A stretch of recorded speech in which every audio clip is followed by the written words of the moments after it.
This restless Yellowstone caldera is truly living, breathing.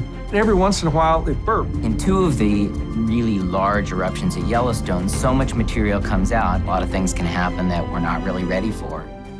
Le parc national de Yellowstone reste une région sauvage et parfois effrayante. Bien que Yellowstone soit un spectacle à voir, le parc national présente des aspects inquiétants.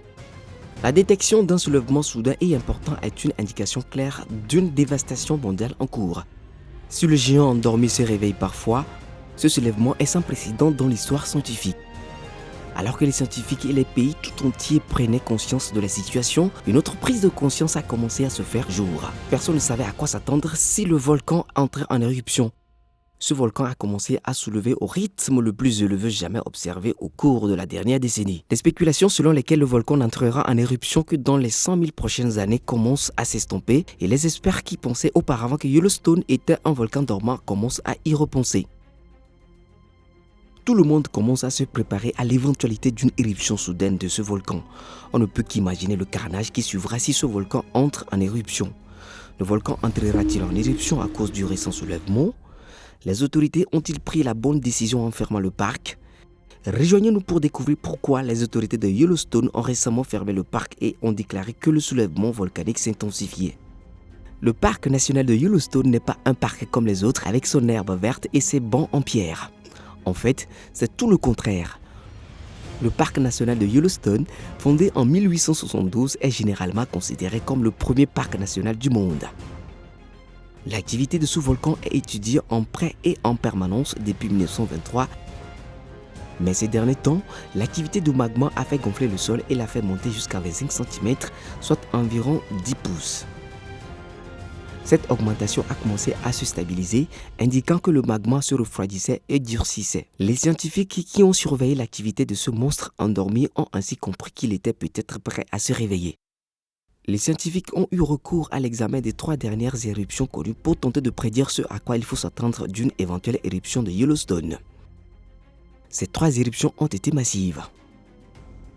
Les traces les plus récentes, qui s'est produite il y a plus de 600 000 ans, sont encore visibles sur la vaste étendue de terre qu'est le parc national de Yellowstone. L'éruption de Huckleberry Ridge a été la première à se produire il y a environ 2,1 millions d'années.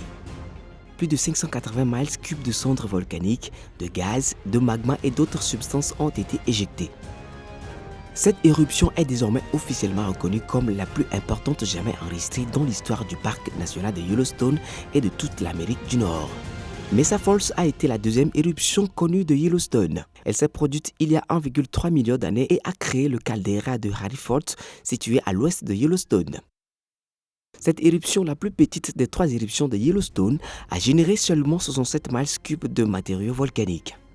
L'éruption la plus récente connue de Yellowstone est celle de Lava Creek, la 3e éruption majeure de Yellowstone. La quantité de matériaux expulsés était inférieure de moitié à celle de l'éruption de Huckleberry Ridge, mais elle couvrait une plus grande surface.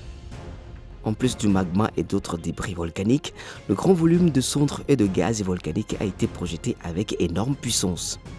Malheureusement, les effets destructeurs de ce monstre ne sont pas limités aux limites du parc national de Yellowstone. En effet, le magma et les débris volcaniques ont englouti la majeure partie du territoire continental des États-Unis. En fait, certains débris de cette éruption ont été découverts jusqu'en Louisiane, qui se trouve à des milliers de kilomètres du Wyoming. Après ces éruptions destructrices, le volcan de Yellowstone a aspiré des forêts, des montagnes et tout ce qu'il pouvait avant de s'effondrer sur lui-même et de former une dépression qui subsiste encore aujourd'hui. La caldeira de Yellowstone est le nom donné à cette dépression. L'éruption volcanique récente la plus proche est la fameuse éruption de mont St. Helens en 1980. L'éruption volcanique récente la plus proche est la fameuse éruption du mont St. Helens en 1980. Cette éruption a coûté la vie à 56 personnes et d'innombrables animaux et a détruit des centaines de kilomètres carrés de terre dans les États de Washington et de l'Oregon. Si l'éruption du St. Helens est une bonne comparaison, elle n'a rien en comparaison de la dernière éruption du supervolcan de Yellowstone qui aurait été 1000 fois plus puissante que celle de St. Helens. À raison de toutes ces cendres chaudes, de la roche en fusion et de gaz mortels qui ont été projetés à des milliers de mètres dans la stratosphère, la dernière éruption de Yellowstone a dû recouvrir complètement la grande partie. Le magma et les fumées se sont précipités à une vitesse vertigineuse dans tout le paysage, ne laissant rien sur leur passage. Tout a été brûlé et le paysage a été recouvert de cendres. La caldeira de Yellowstone est l'une des plus importantes preuves de la dernière éruption. Cette dépression fait 30 miles de large et 45 miles de long et les débris volcaniques lourds de l'éruption sont encore visibles dans une zone connue sous le nom de Lava Creek Tuff. Bien que tout le monde espère que tout ira bien, les données géologiques ne peuvent être ignorées. Une éruption volcanique massive de l'ampleur de celle qui s'est produite il y a plus de 600 000 ans n'est pas une chose à laquelle quiconque, et encore moins un pays, peut se préparer de manière adéquate. Ce sera un événement catastrophique. Ainsi, si les experts n'excluent pas la perspective d'une éruption, ils prient pour le meilleur. Un événement volcanique mineur, comme des explosions hydrothermales qui sont des éruptions de vapeur et d'eau chaude plutôt que de roches fondues ou des coulées de lave. Les coulées de lave sont des phénomènes volcaniques dans lesquels la lave sointe doucement les fissures et coule sur le sol pendant plusieurs jours, mois ou années. Elles constituent également un type d'éruption magnétique, bien qu'elles ne soient pas aussi catastrophiques qu'une véritable éruption de type caldeira. Ils sont également peu fréquents, mais bien préférables à une véritable éruption. Une coulée de lave provenant de la caldeira de Yellowstone s'est produite il y a environ 70 000 ans.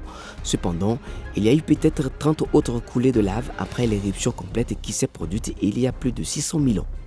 Même si la dernière coulée de lave remonte à 70 000 ans, les randonneurs qui empruntent les sentiers de Yellowstone peuvent observer des signes de cet événement volcanique comme des couches de roches et certaines strates de lave sont clairement visibles dans le Grand Canyon de Yellowstone.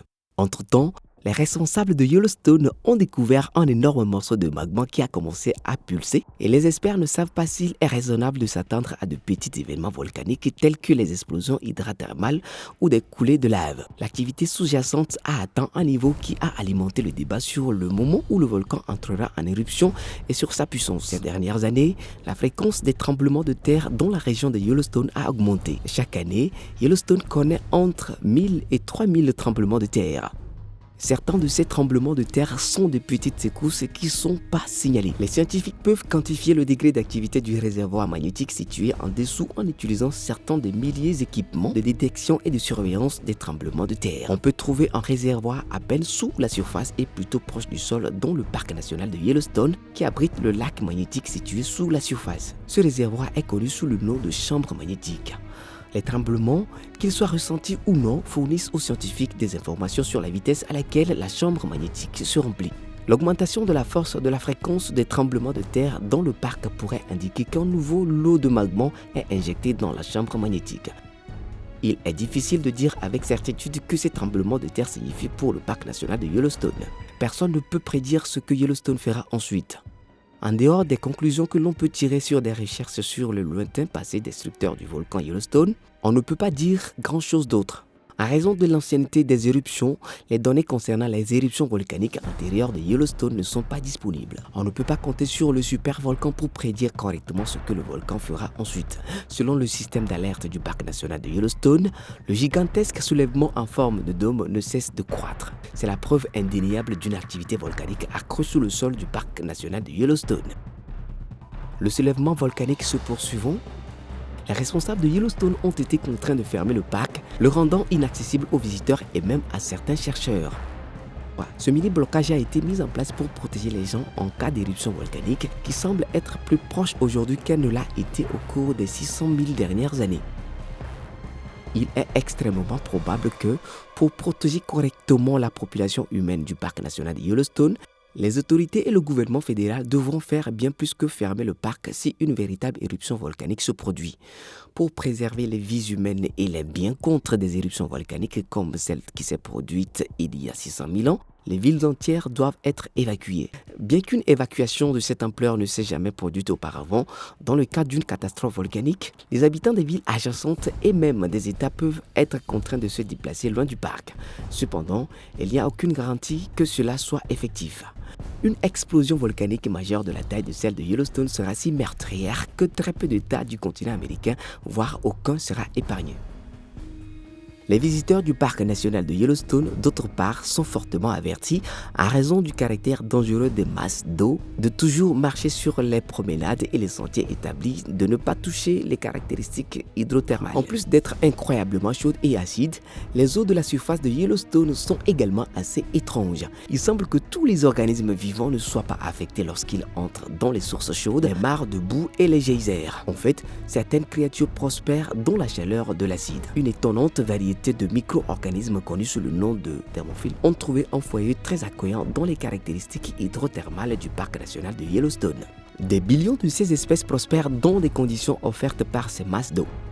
Bien qu'elles soient trop petites pour être vues par l'œil humain, elles s'agrègent et produisent une couche de couleur sur la masse d'eau qu'elles habitent. C'est ce qui donne au plan d'eau du parc leur magnifique couleur. En outre, les arbres de Yellowstone sont sujets aux incendies de forêt qui se produisent chaque année dans tout le parc national. En 1988, les feux de forêt ont fait rage à un tel point qu'environ un tiers du parc a été détruit. À l'instant où le monstre du magma rugissant choisit de percer le sol du parc national de Yellowstone et de faire son apparition, absolument rien sur son passage ne sera épargné. C'est pourquoi les responsables du parc national de Yellowstone ferment le parc dès qu'il y a moindre signe d'une éruption prochaine du supervolcan Yellowstone. Alors, que peut-on faire si Yellowstone entre en éruption ? La dernière éruption de Yellowstone il y a plus de 600 000 ans a libéré tant de cendres et de gaz divers dans l'atmosphère qu'elle a très probablement affecté la manière significative du climat mondial. Elle a aussi très probablement provoqué l'extinction de toute une espèce, en particulier celle que l'on trouve qu'en Amérique. En raison de ces répercussions directes et indirectes d'une éruption, ainsi que de l'énormité du supervolcan de Yellowstone, les civilisations du monde entier risquent d'être anéanties. La planète entière sera dévastée et les civilisations survivantes devront se remettre des impacts à long terme des cendres, des éruptions volcaniques et des substances dangereuses déversées dans l'atmosphère. Malheureusement, à part l'évacuation de tout le continent, il n'y a pas grand-chose à faire pour éviter les effets dévastateurs d'une éruption Yellowstone. Faites-nous part de votre avis dans la section des commentaires ci-dessous.